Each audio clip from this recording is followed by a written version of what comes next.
हम अपनी जान के दुश्मन को अपनी जान कहते हैं। हम अपनी जान के दुश्मन को अपनी जान कहते हैं। मोहब्बत की इसी मिट्टी को हिंदुस्तान कहते हैं, हिंदुस्तान कहते हैं। जो दुनिया में सुनाई दे उसे कहते हैं खामोशी, जो आंखों में दिखाई दे उसे तूफान कहते हैं। जो ये दीवार का सुराख है साहब, जो ये दीवार का सुराख है, चाइना, अमेरिका, पाकिस्तान साजिशों का हिस्सा है, मगर हम इसे अपने घर का रोशनदान कहते हैं, अपने घर का रोशनदान कहते हैं। परम सम्माननीय निर्णायक मंडल के सदस्यों, सभा में उपस्थित सभी गणमान्य व्यक्ति, मैं नेहा वर्मा देश प्रेम और राष्ट्र निर्माण के उपलक्ष्य पर अपने कुछ विचार आप सभी के साथ साझा करना चाहूंगी। आज़ादी का असली मतलब वही समझ सकता है जिसने कभी गुलामी की हो। हम सौभाग्यशाली हैं कि हमने स्वतंत्र भारत में जन्म लिया।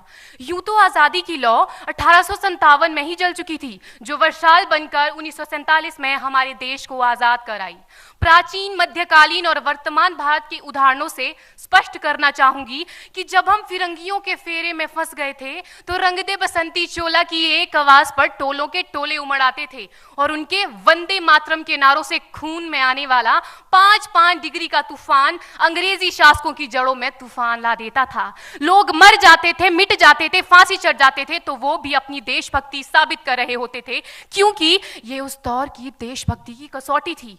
उसके बाद 62, 65 और 71 के युद्धों में अपना सुहाग गवा देने वाली औरत, जब घर के हालात ये हो जाया करते थे कि प्यार भी भरपूर गया, मांग का सिंदूर गया, नन्हे नौनिहालों की लंगोटियां चली गई, छोटी छोटी बेटियों की चोटियां चली गई, बाप की कमाई गई, भाई की पढ़ाई गई, ऐसा एक विस्फोट हुआ पता ही चला नहीं, पूरे जिस्म की ही कई बोटियां चली गई। और आपके लिए तो एक आदमी मरा है साहब, किंतु मेरे घर की तो रोटियां चली गई, मेरे घर की तो रोटियां चली गई वाले हालात पैदा हो जाने के बावजूद भी एक माँ अपने बेटे को सरहद पर दुश्मनों की धज्जियां उड़ाने के लिए भेज देती थी और उसे पत्र लिखाकर ये भेजा करती थी कि अम्मा ने खत लिखा है बड़े ही चाव से, पुत्र मेरे ना घबरा जाना, 1 इंच भी पीछे ना हटना, चाहे इंच इंच कट जाना, चाहे इंच इंच कट जाना। इस तरह पूरा परिवार अपनी देशभक्ति साबित कर रहा होता था। तब देश बलिदान मांगता था, तब देश लड़ जाने को कहता था, तब देश मर जाने को, मिट जाने को, फांसी चढ़ जाने को कहता था। किंतु आज देश लड़ जाने को नहीं कहता, आज देश मर जाने को, मिट जाने को, फांसी चढ़ जाने को नहीं कहता, बल्कि मेरे विचारों में यदि कोई व्यक्ति अपना काम पूरी ईमानदारी, पूरी मेहनत और पूरी लगन से करे ना, तो वही सबसे बड़ा देशभक्त है। मैं नहीं मानती कि फेसबुक और व्हाट्सएप की डीपी को 3 रंग में रंगना ही देशभक्ति है। और यदि आप कहेंगे कि साल में 2 बार हाथ में तिरंगा ले लेना देशभक्ति है, तो मैं पूछना चाहूंगी कि फुटपाथ में रहने वाला वो बच्चा ट्रैफिक की छांव में नंगे पांव में जब तिरंगा बेच रहा होता है, तो क्या इसे आप उसकी देशभक्ति कहेंगे? ये उसकी देशभक्ति नहीं, उसके पेट के भूख की शक्ति है जो उसे ऐसा करने पर मजबूर करती है। क्योंकि ना मस्जिद को जानते हैं, न शिवालों को जानते हैं, ना मस्जिद को जानते हैं, न शिवालों को जानते हैं। जो पेट के भूखे होते हैं ना, वो सिर्फ भोजन के निवालों को जानते हैं, वो सिर्फ भोजन के निवालों को जानते हैं। अपने परिवार, अपने समाज, अपने देश के लिए समर्पण का भाव है देशभक्ति। और हर देशद्रोही के जीवन में आने वाला तूफान है हमारी सच्ची देशभक्ति, ताकि हर देशद्रोही ये समझ सके कि अगर तू परिंदा है तो ये आसमान तेरा है, अगर तू दरिंदा है तो ये शमशान तेरा है, भाईचारे से रहना है तो रह इस जमीन पर, वरना ये कब्र भी तेरी है और यही कब्रिस्तान तेरा है और यही कब्रिस्तान तेरा है। लेकिन एक देशद्रोही से ज्यादा देशभक्ति तब आहत होती है जब एक बेटा अपने बूढ़े माँ बाप को वृद्धाश्रम की चौखट पर छोड़ आता है। करा उठती है वो देशभक्ति जब मुसीबत में फंसे लोगों की जान बचाने से ज्यादा हम सेल्फी लेकर अपने लाइक बढ़ाने में लगे रहते हैं। आज के इस दौर में वो युवा जिनके ऊपर जिम्मेदारी थी अपने देश, अपने समाज, अपने राष्ट्र की आशाओं को बांधे रखने की, वही युवा अब 4x4 इंच की छोटी सी स्क्रीन पर अपनी कोमल अंगुलियों के घर्षण मात्र से अपनी भावनाओं की इमोजी भेज रहा है। 4 बोतल वोडका, काम मेरा रोज का ने भारत का भविष्य तबाह कर रखा है। हम ना एक ऐसे समाज में जीते हैं जहां लड़कों से बात करता देख जो भाई हड़काते हैं, लड़कों से बात करता देख जो भाई हड़काते हैं, वही भाई अपनी गर्लफ्रेंड के किस्से घर में हंस हंस कर सुनाते हैं। और मैं बता दूं, महिला सुरक्षा के मामले में हम आज भी 4थे नंबर पर आते हैं। हम ना एक ऐसे समाज में जीते हैं जहां पत्थर की मूरत को लगते हैं 56 भोग और भूखे नंगे तड़पते सो जाते हैं लोग, भूखे नंगे तड़पते सो जाते हैं लोग। मजदूर को मजदूर समझिए, मजबूर नहीं। गरीब को काम दीजिए, दान नहीं। और अगर दान देने के इच्छुक हैं तो जीते जी रक्तदान दीजिए और मरने के बाद अंग दान देकर किसी मरते हुए को जीवन दान दीजिए। यही सच्ची देशभक्ति और यही सच्चा राष्ट्र प्रेम है। ना सरकार मेरी है ना रब मेरा है, ना सरकार मेरी है ना रब मेरा है, और ना ही ये बड़ा सा नाम मेरा है। बस इतनी सी बात का गुरूर है मुझे कि मैं भारत की हूं और ये भारत मेरा है और ये भारत मेरा है। परंतु एक वैचारिक बीमारी हमारे समाज में मुझे नजर आती है। कहा जाता है हम दुनिया के सबसे बड़े लोकतंत्र हैं, जहां हिंदू पैदा होते हैं, मुस्लिम, सिख और ईसाई भी पैदा होते हैं, लेकिन बदकिस्मती है अब इंसान पैदा नहीं होते। और मेरे विचारों में ना हिंदू की जरूरत है ना मुसलमान की जरूरत है। राष्ट्र निर्माण के लिए केवल अच्छे इंसान की जरूरत है, केवल अच्छे इंसान की जरूरत है।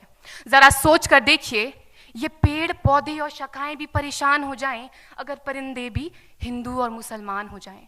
एक शैक्षणिक बीमारी भी हमारे समाज में मुझे नजर आती है, और बड़े ही आश्चर्य की बात है जिस देश ने पूरी दुनिया को तक्षशिला और नालंदा देकर के विश्वविद्यालय शिक्षा की बुनियाद रखी, आज विश्व के 100 सर्वश्रेष्ठ विश्वविद्यालयों में हमारा एक भी विश्वविद्यालय खड़ा नहीं हो पाता। जहां एक और हमारे पास IIT, IIM और NIT जैसे शिक्षण संस्थान हैं, तो वहीं दूसरी ओर इस देश के गरीबों को बेरोजगारी की जमात में खड़ा करने के लिए उनके हाथ में सर्व शिक्षा अभियान का झुंझुना पकड़ा दिया जाता है। और मैं बता दूं, इस शैक्षणिक बीमारी का केवल एक कारण वो ये कि हमारे देश की शिक्षा नीति केवल 2 तरह के लोगों के लिए बनती है। पहले वो जो विद्वान हैं और दूसरे वो जो धनवान हैं। इसी तरह की कई गजब की बीमारियां हैं, और इन बीमारियों की जो जड़ है ना, वो हमारा अंधविश्वास। और मेरे विचारों में जब तक इस देश का युवा अपनी सफलता के लिए मंदिरों में जा जाकर नारियल फोड़ फोड़ कर भगवान को रिश्वत लगाता रहेगा, हमारे समाज का शिक्षित वर्ग ही बिल्ली के रास्ता काटने पर खड़े हो जाना, अपने धर्म अपनी जाति को ऊंचा मानकर दूसरों के धर्म की अवहेलना करता रहेगा, तब तक ना तो इस देश से अंधविश्वास खत्म होगा और ना ही हमारा राष्ट्र निर्माण संभव होगा। हमारी संस्कृति, हमारी सभ्यता को दुनिया ने शीश नवाया है, तो क्यों आस्था के नाम पर हमने अंधविश्वास फैलाया है? मेरे विचारों में हमारा राष्ट्र निर्माण तब संभव होगा जब इस देश में महिलाओं की पूजा नहीं, उनकी इज्जत की जाएगी। राष्ट्र निर्माण तब संभव होगा जब हम जातिगत आरक्षण नहीं बल्कि सामाजिक सशक्तिकरण पर बात करेंगे। राष्ट्र निर्माण तब संभव होगा जब स्वच्छता अभियान में केवल सरकार नहीं बल्कि सड़क पर चलने वाला हर एक नागरिक हाथ बंटाएगा, स्वच्छ भारत स्वस्थ भारत को दिल से अपनाएगा। असल मायने में हमारा राष्ट्र निर्माण तब संभव होगा जब एक गरीब बच्चा मध्याह्न भोजन के लिए नहीं बल्कि ज्ञान अर्जन के लिए सरकारी स्कूल की चौखट पर कदम रखेगा। और हमारा राष्ट्र निर्माण तब तक संभव नहीं होगा जब तक एक नागरिक नैतिक रूप से सटीन, चारित्रिक रूप से भ्रष्ट, मानसिक रूप से दिवालिया, धार्मिक रूप से अंधा, राजनीतिक रूप से गंदा, स्वैच्छिक मान मूल्यों के आंकड़ों में जिन्न शिन्न पैपंदमयी अखंड भारत को खंड खंड करता रहेगा, तब तक हमारा राष्ट्र निर्माण संभव नहीं होगा। बड़ी बड़ी बातें नहीं, छोटी छोटी कोशिशें करनी होगी, क्योंकि ठोकर हमें पहाड़ से नहीं पत्थरों से लगा करती है।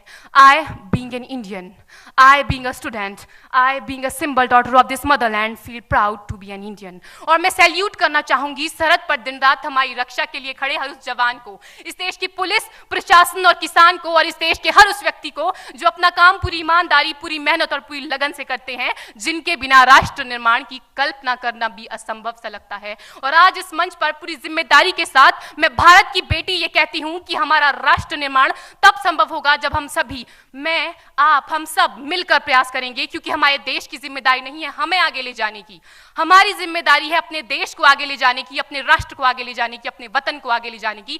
तो अंत में मैं बस यही कहना चाहूंगी, मेरा हिंदुस्तान महान था, महान है, महान रहेगा। मेरा हिंदुस्तान महान था, महान है, महान रहेगा। होगा हौसला सबके दिलों में बुलंद तो एक दिन पाकिस्तान भी जय हिंद कहेगा। पाकिस्तान ही क्यों, सारा जहान जय हिंद कहेगा, क्योंकि सारे जहां से अच्छा हिंदुस्तान हमारा, सारे जहां से अच्छा हिंदुस्तान हमारा, हम बुलबुलें हैं इसकी, ये गुलिस्तान हमारा, ये गुलिस्तान हमारा। जय हिंद, वंदे मातरम।